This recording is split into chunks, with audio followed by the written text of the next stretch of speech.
Congressman, can we talk to you about this? Oh, we almost had a crisis.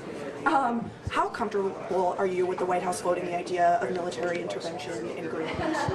I mean, look, I haven't talked to the White House about it. I mean, I think obviously Greenland has very strategic importance to us from a national security perspective as well as an economic perspective. I certainly welcome the President engaging in what we might be able to do and whether we can buy Greenland or other things. It might be in our national security interest. So I trust the President and Marco Rubio to figure out how to engage on that. I think the other stuff we just got to talk to them about. Would you need congressional approval for a move like that, though?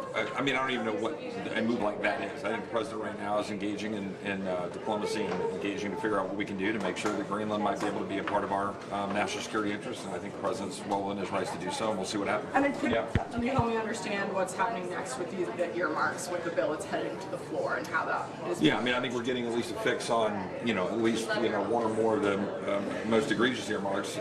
But look, earmarks are the currency of corruption, and they're coming back in full force in these products, and I just don't support it. And look, there are ridiculous expenditures in here that are going to be highlighted. I'm not going to be able to vote for CJS appropriations on the floor. The rule moved forward out of committee. We'll see what happens on the rule today on the floor.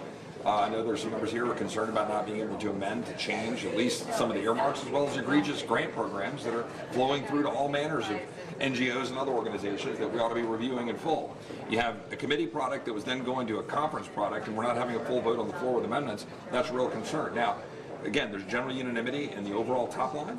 I think a lot of good progress has been made by Chairman Cole and working in good faith, and there's a lot of good things in these bills, right? And so, I think we managed to negotiate getting a separate vote on E&W and Interior, a separate vote on CGS appropriations, but I think we needed reforms to CGS appropriations. So those separate votes are the product, and not the individual earmarks are not being removed from the text before it hits the floor.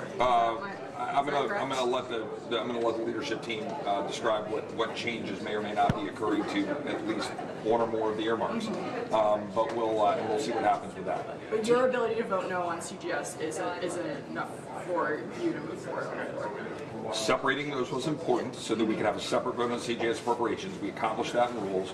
We've accomplished at least some other modification with respect to at least one or more of the earmarks. But I think there are still some concerns that we should have done more on that front and have more ability to amend. Will you vote for the rule? I voted for the rule in committee. We're still having conversations. We need to see a few more details through the day before we see what happens on the floor. Do you ultimately want to eliminate the earmarking process here in the House? Yeah, I don't support earmarking. I think it's, again, I think Tom Coburn, God rest his soul, was correct when he called it the currency of corruption. And we're seeing it right now. And you're seeing some of these earmarks are more egregious than the Bridge to Nowhere, which was the infamous earmark that some of you won't remember. From 2000, whatever, 7-ish maybe, somewhere back in that. No, 2005. 05, yeah. All right. Thanks, guys.